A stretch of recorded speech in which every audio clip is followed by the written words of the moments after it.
That's even worse. Right, get the club in. There we go, that's it, isn't it? Go. That's our evidence. That's what we wanted to see. We've just managed it before the rain comes. Hi, Jeremy here with Matt, who by his own admission is Club's worst golfer. Except he's not. We've been giving lessons for 3.5 months or so, and he had a personal best the other day. What did you shoot, Matt? I shot 96. 96. He started off with an average score of 115. That's a 19 shot improvement, so hats off to him. But one shot of the 20 shots on the golfing curriculum that we haven't covered are bunker shots. How do you normally go with those, Matt? Luckily here at Felden there aren't too many bunkers, but when I end up in one it's not very good. I got caught in the knot on 17th the other day, plugged lie, 3 shots to get out. Didn't go well. Right. Ruined the hole. Okay, let's get into it. Let's see how you're getting on. Right, Matt, tell me a little bit about how you go about these, and let me see you hit one before I preempt it with any kind of instruction. What do you try and do with these? I haven't really got a strategy other than just kind of hit the sand behind it and open my club face a bit. So this would be... Right, so you have gone in quite early there. We'll bring the camera around in a moment. That's even worse. No, those two are worse. You've got to make a very good before and after. Yeah. Right, now I brought the camera around so we can see what Matt's doing from the front, and we can see the first mistake, which is the position of the ball. You've got the ball 4 inches inside the heel, Matt, which is fine for when you're trying to hit a ball off the grass, but no good at all in a bunker shot. Let me show you why. Right. So, Matt, if you take your address position there, yeah, and I'll just put 2 balls there, and if we swap over, and you just go stand there, so you can see. So this would be fine for an iron off the ground, because I'm going to hit the ground just after the ball, as you can see there. But with a bunker shot, what we actually want to do is hit the sand first, isn't it? You described that. Yeah. Well, that becomes a lot easier, and this is in many ways the most important thing that you could do with a bunker shot, is simply move the ball forward. Okay. Yeah, so that your normal spot where you hit the ground, back here, is going to be fine, and then it's going to be in front of the ball. So the moving forward gives you a bit of height as well, but it also gives you a chance to hit the ground, because if you put the ball, let's say in the middle or just forward of middle, you're going to have to move your head backwards during the shot to hit the sand. And that's not using the swing that we use. So in effect, it's not using the swing that we want, it's using a compensation to create the outcome that we do want. And that's just much more difficult. So the number one thing in a bunker, the number one thing is that you move the ball forward. Okay. And then the number 2 thing is that you swing what we call on the clock, so that the swing is on the line of your feet. Now, I'm not even going to ask you to open the club face at this point, because you can play all of these shots with a square face. I mean, we haven't got much of a lip here, of course, but you can play them with a square face, or you can play with an open face, or you can play with a 60 degree or a 56, it doesn't really matter. But the most important thing is that you hit the sand at the right point. Right. So with a square face, you'd expect it to go sort of 20, 25 yards, but you'll hit the ground at the right point if we're swinging on the clock. Just for the camera, I will show what that is. This is what we call 9 o'clock. The club is horizontal and parallel. If I swing up to the L swing, you see the hands opposite the middle of my chest. This is good, because that means I can come back, and this follow through is a mirror image of that.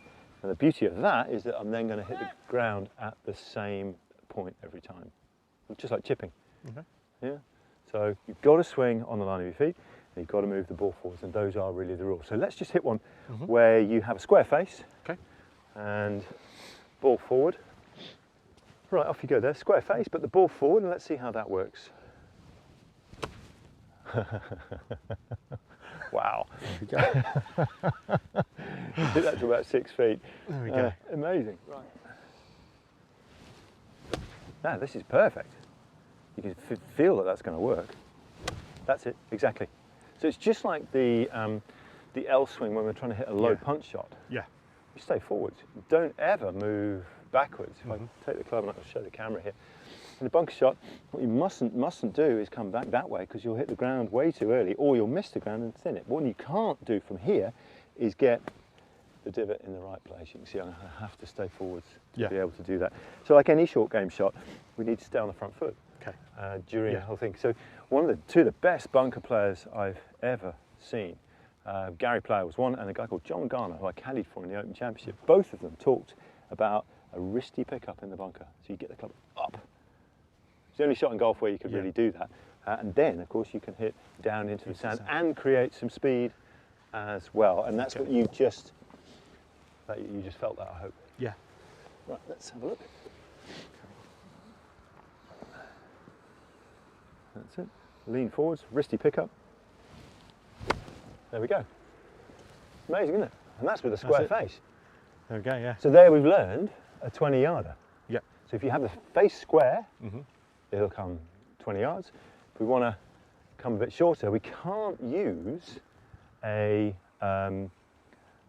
we can't really use a shorter swing, because we need the energy to go through the sand. So what we're going to do is just open the club face a little bit. So here's how you open the club face, really important this. So with a good grip as you've got, and we've got a square club face, this would be normal. To open the club face, you keep your grip the same, and you turn the club in your hands, and that opens the club face. Now that will send the ball higher, but it will have actually a really good effect on how the club comes through the sand. If I could just take the club from you, I'll show the camera that. What we're looking for in this is not the leading edge going into the sand first. If we open the face, yes, we get more height, but also the bit that breaks the surface is the flange of the club. So you can see quite clearly here, if the leading edge goes into the sand first, it digs and sort of stops. If I open the club face and make the same motion, it skids through, and you get that lovely thump that you want there, that sound. So that's the sound of a good bunker player, and it's possible because the flange, that bit, is breaking the surface of the sand and gliding through. The thing to do now, you've got the club face pointing at sort of a weird angle. The thing to do is to still swing on the line of the feet. Ignore where the club points. Yes. Absolutely ignore it. You might feel like you're chopping the legs off it, but the club's got to come on this line, on the line of your feet, not here. And if you follow the line of the club face, that'll take you around here, and that'll be a disaster, because you'll hit the ground miles too early. So the wristy pickup, toe up, in the direction of the camera. That's actually, no, that's too inside. The camera can see that quite clearly. This is a disaster for bunker shots and chipping. Brings the low point back, and you hit the sand too early. I'd rather see you out there, wristy pickup out there, and then you feel like in the follow through that the club will go that way. Okay, got it. Yeah, that way. Yeah, I think you're inside, you see. I think you're too much inside here. No, we can't do it like that. It's coming inside again, isn't it? Yeah, this is I mean, you're showing actually quite nicely how difficult it is when you do that. Yeah? So even out here is fine. Right, now let me just show you one. So yes, I want the club up with the wristy pickup, but then we just want to, would you just almost stop it? Well, that would have been nice. Anyway, it didn't go in, but it very nearly went in. But you saw, it's quite, it's long and slow. You don't need a huge amount of power. You're going to create the power with the wrists and the L swing here. So I don't need you to thrash at it. It's like just drop the club. You've made enough speed. Just drop the club with the arms like you would do in the full swing, and that should be enough. But the trick is on the line of your feet, back and through. Lovely. Yes, that had a gentler, softer rhythm to it. So one thing you could also do is just turn the club in your hands a little bit. There you go. You just feel like your thumbs are going up that way. Yeah, just do that without hitting it. Yeah, there you go. And the toe of the club is going up that way. Not so much that. Got it. That's going to dig. Whereas if you get the toe up slightly, you can get a bounce on. Then we should get the club in. There we go. That's it, isn't it? Go. That's our evidence. That's what we wanted to see. We just managed it before the rain comes. thumbs up, that was it. Yeah, yeah. So your club goes Yeah. out. So Matt, I want your club. That's better, yeah. Oh wow. Look at that. There we go. Our work is done. So thumbs up was a key thought for Matt, and that got him on the clock and got him getting out first time. Lovely sound to that as well. There's more to come. We were trying to break 90 within a year. 4 months into this experiment, he shot 96. We are well on our way.